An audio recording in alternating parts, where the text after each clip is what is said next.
Hey everybody, Auston with Landian here, giving you an update at the end of May coming into our launch for Tier 2, which is going to happen in June. Really happy you could join us for some of these updates and just want to let you know what's going on here in the office in Columbia and some of the other things that are happening for the business and for the expansion of what's coming up on the roadmap. So a couple of things. One, the Tier 2 launch is happening in June. The exact date will be announced about a week to 2 weeks prior to. As you know, we were waiting for market conditions to improve, which they have quite a bit. And a lot of this in terms of the timeline and when we actually came with the next batch of land was directly associated with making sure that we had a very, very large demand, not just on the land side, but on the actual usefulness of what's going to happen as that starts to roll out. Tier 2 is quite large. It is about 10 times bigger than Tier 1. And is going to encompass a tremendous amount of land. As you all know, Tier 1 sold out in 4 days. We're not going to be offering all of Tier 2 up all at once by way of just increasing the actual acceptance rate that happens within the land sales that happen on that moment, as well as allowing people the opportunity to get some of the better parcels in the beginning. And as the demand increases and expands, we have the opportunity to put some of those in. We have a lot of very large clients that are basically pre-allocating particular portions of Tier 2 based on the size of their communities, as well as the size of the demand that they're anticipating for that. A lot of this goes back to a handful of clients. So as an example, we have Influencer City, which is also coming up in June. Influencer City consists of hundreds of influencers that have signed contracts with Landian that will be setting their stake in the ground for the land inside a space that we've already created for them. So this is not a situation where the actual influencers are going to be responsible for building anything. We have in fact built all of it already, and we have the ability to customize it based on what they're trying to achieve and how they want to engage with their audiences.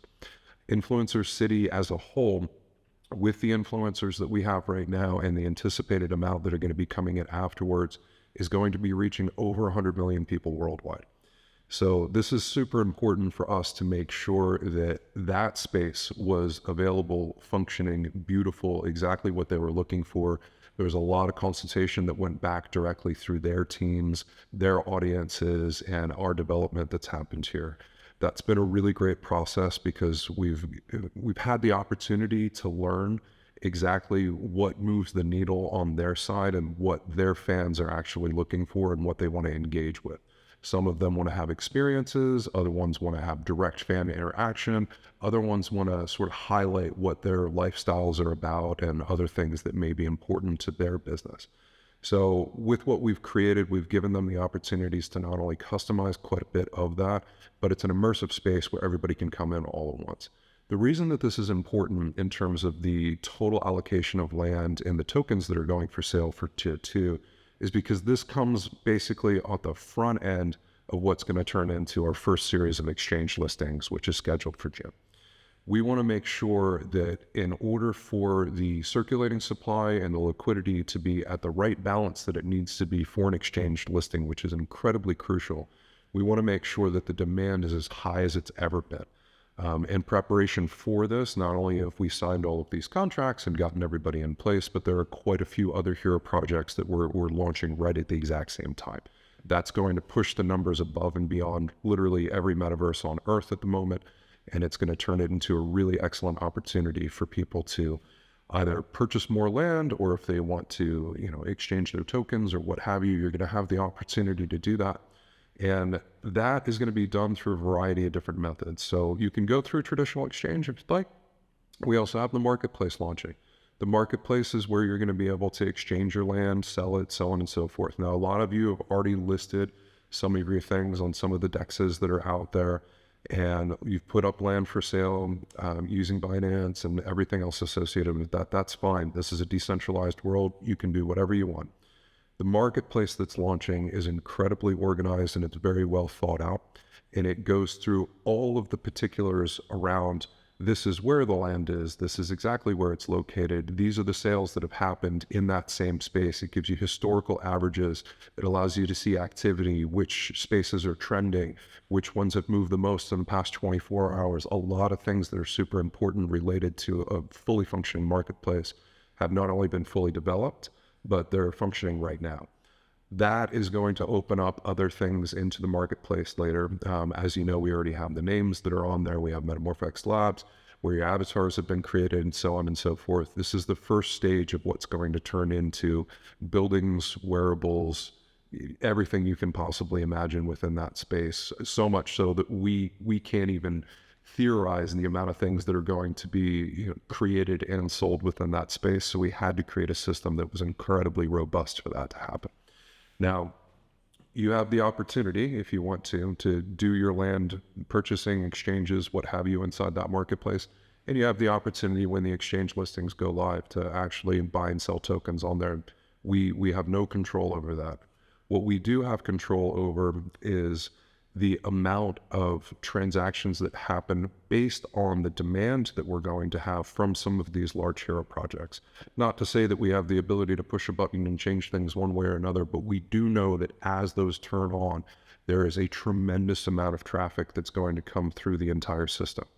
That had to be load tested, and we needed to make sure that everything was going to work in that particular capacity. Now, in terms of what happens throughout May into June, going into July, we have a lot of questions associated with, well, what's going to happen to the token value? What's going to happen to the land? Isn't there going to be too much of one versus the other? The reason that we waited this long to do a lot of these things is directly correlated to the amount of people that we're anticipating coming through for Tier 2 and these other spaces that are launching simultaneously. We look back at the history of every metaverse that has ever launched that has gone all the way back to the beginning of time.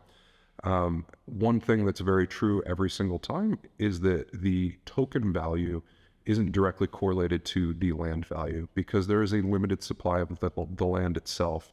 If you look at things like Sandbox and Decentraland, even Axie Infinity, and you go back to the very beginning, Decentraland, as an example, between the time the token launched to something like today's value, you're talking about roughly a 10,000 to 12,000% increase in the total value during that period. If you looked at the same number with land, just the land by itself, that increase in value was over 200,000. So it goes to show in terms of what the LNDA token is designed for and what it's going to be used for, that there is a limited supply of land.